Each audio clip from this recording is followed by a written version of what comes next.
Top quality और consistent performance के लिए सिर्फ सिल्वर पंप्स। टॉप क्वालिटी और कंसिस्टेंट परफॉर्मेंस के लिए सिर्फ सिल्वर पंप्स, नाम याद रखना।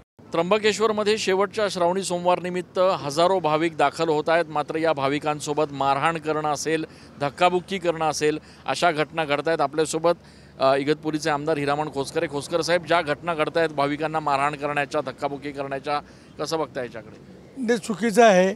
भाविक देशातून विदेशातून येत आहे आणि श्रद्धा म्हणून येत आहे।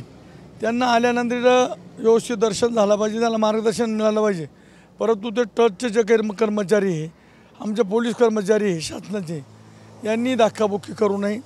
ज्यांना काय आता भाविक तो चिडणारच आहे, एवढ्या लांबून येतो आणि त्याला जर काही मार्गदर्शन नाही झालं तर तो चिडून जातो। पण त्याला गोडीत मार्गदर्शन करणं, नाही दर्शन करायला त्यांना घेऊन जाणं किंवा त्यांना मदत करणं हे शासना चुकीचं आहे। या संदर्भामध्ये मी परवाच SP ला फोन केला, साहेब हे चुकीचं आहे, आपल्या कर्मचाऱ्याकडून कुठल्याही भाविकाला या ठिकाणी धक्काबुक्की होऊ नये। त्यासाठी शिव मॅडमला सुद्धा मी सूचना दिलेल्या आहे, ट्रस्टवाल्यांना सुद्धा विनंती केली, ट्रस्टच्या पदाधिकाऱ्यांना अशी काही या ठिकाणी घडू नये। त्र्यंबकेश्वरचं नाव देशात विदेशामध्ये बदनाम होऊ नये। आणि तुम्ही हजारांना म्हणता, लाखांनी मागच्या समोरील लाखांच्या पुढे भाविक होते। पण आता कुंभमेळ्यामध्ये तर यापेक्षा जास्त भाविक येणार आहेत।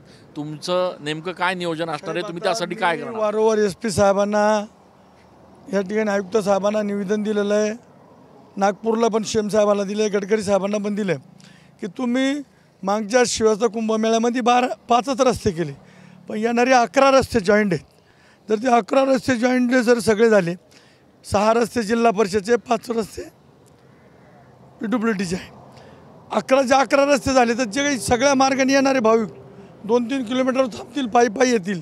परंतु सगळी जी काही या 5च रस्त्याने जी काही गर्दी होती, ट्रॅफिक होते, त्याच्यामुळं शासनालाही त्रास होतो आणि भाविकांनाही त्रास होतो। कधी मुख्यमंत्र्यांची, उपमुख्यमंत्र्यांची भेट घेणार आणि काय सूचना? उद्या सकाळी 11 वाजता CM साहेबांची भेट घेणार आहे, अजितदादाची भेट घेणार, शिंदे साहेबांची भेट घेणार आहे। आणि या बाबतीमध्ये ग्रामविकास मंत्र्यांसुद्धा मदत लागणार आहे की ग्रामविकासचा जो काही भाग आहे नगरपालिकेच्या बाहेरचा, तिथं सुद्धा ग्रामचे कर्मचारी आहे, त्याही माध्यमातून ग्रामविकासचा मदत झाली पाहिजे। आपण बघतोय की आमदार हिरामण खोसकर उद्या मुख्यमंत्री, उपमुख्यमंत्र्यांची भेट घेणार आहेत। त्र्यंबकेश्वरमध्ये आगामी सिंहस्थ कुंभमेळ्यामध्ये मोठ्या प्रमाणात रस्त्यांची आवश्यकता आहे आणि ते रस्ते तातडीने मार्गी लावावेत, अशा पद्धतीच्या एक विनंतीसाठी ते उद्या मुख्यमंत्र्यांची भेट घेणार आहेत। त्यासोबतच त्र्यंबकेश्वरमध्ये विश्वस्त मंडळाच्या सुरक्षा रक्षकांकडनं ज्या पद्धतीची मारहाण, दमदाटी केली जाते त्याबाबत देखील आपण अधीक्षकांना सूचना केल्याचं खोसकर यांनी सांगितलेलं आहे। कॅमेरा पर्सन आकाश येवलेसह चंदन पूजाधिकारी, TV9 मराठी।